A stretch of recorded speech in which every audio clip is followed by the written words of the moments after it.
On est d'accord que t'es allé voir le film juste parce qu'il y a Ana de Armas qui joue dedans. Ah non, non, non, j'adore John Wick. Ouais, bien sûr. Non, non, je te jure, j'adore John Wick parce qu'en fait, How do I start doing what you do?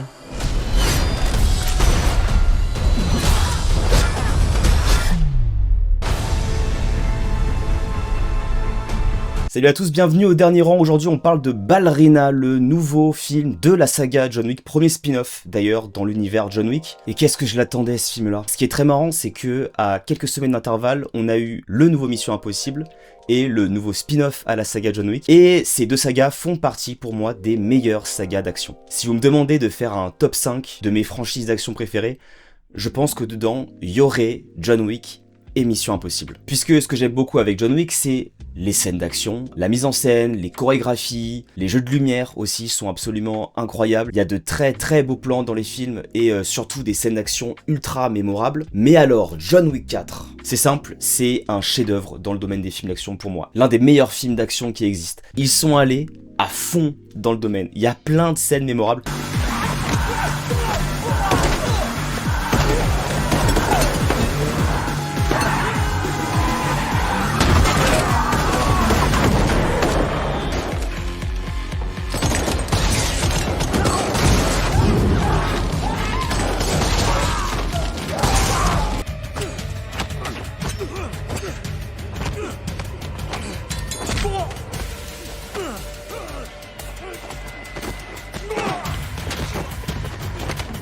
Le film fait à peu près 2h30, il y a, je pense, sans déconner, je pense qu'il y a 2 heures de scène d'action.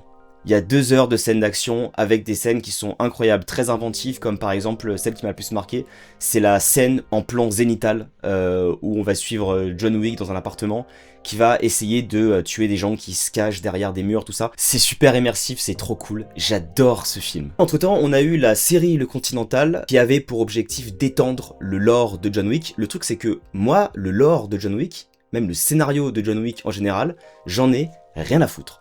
Moi, ce qui m'intéresse dans les films John Wick, c'est les scènes d'action. Le reste, le scénario, les personnages et tout, je m'en fous.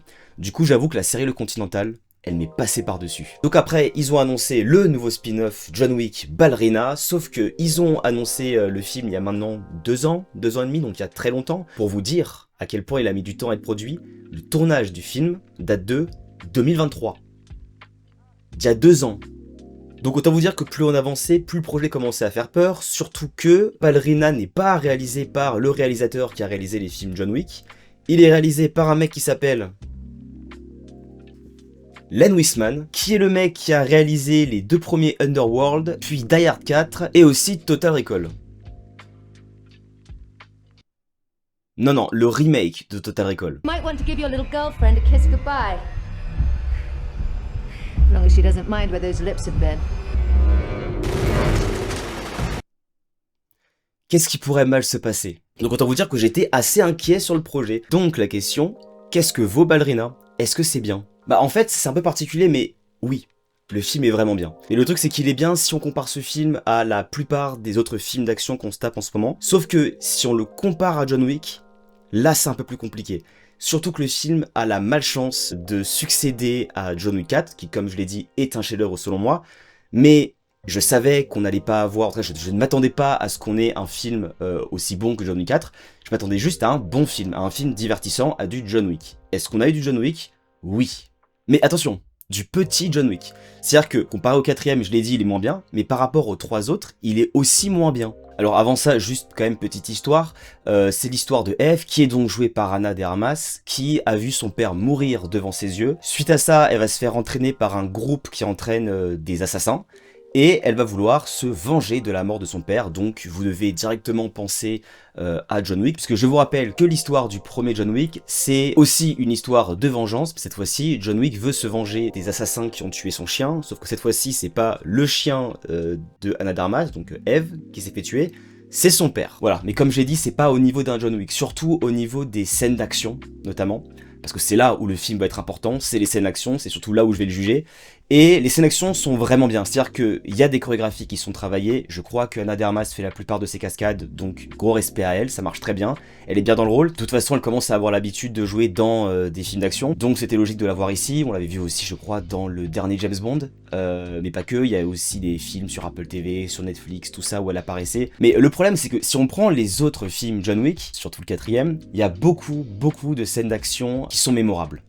Sauf que là, le problème, c'est que des scènes d'action mémorables dans ce film, il y en a pas tant que ça, au final. Il y en a pas tant que ça, et c'est ça qui est un petit peu dommage, c'est que du coup, le film passe légèrement à côté de son sujet. Il y a des scènes d'action où on a vraiment l'impression que en post-production, les mecs ont accéléré les plans. Ils ont accéléré la vitesse de lecture pour que les coups, j'imagine, semblent plus réels, plus violents. Le problème, c'est que ça m'a fait sortir à plusieurs reprises de ma séance parce que l'effet est très bizarre. Mais bon, je leur dis, c'est quand même au-dessus de la plupart des films d'action qu'on a actuellement. C'est très immersif, on ressent vraiment les coups, il y a des scènes qui sont vraiment cool. Il y a notamment une scène où elle va utiliser des patins à glace pour se battre, ça c'est cool. Alors au niveau des acteurs, ce qui est cool, c'est qu'il y a Norman Reedus qui a un petit rôle, j'adore Norman Reedus, avec Walking Dead, tout ça, je kiffe, donc ça m'a fait très plaisir de le retrouver, j'aime beaucoup ce rôle, c'est pas un grand rôle, c'est un rôle secondaire voire tertiaire, mais je trouve ce rôle plutôt cool. Et il y a le retour, le fameux retour de John Wick. Alors je me permets d'en parler dans la partie no spoil, parce que de toute façon c'est dans la bande-annonce, mais il y a un moment où il y a John Wick et Eve qui vont s'affronter, sauf que le problème c'est que c'est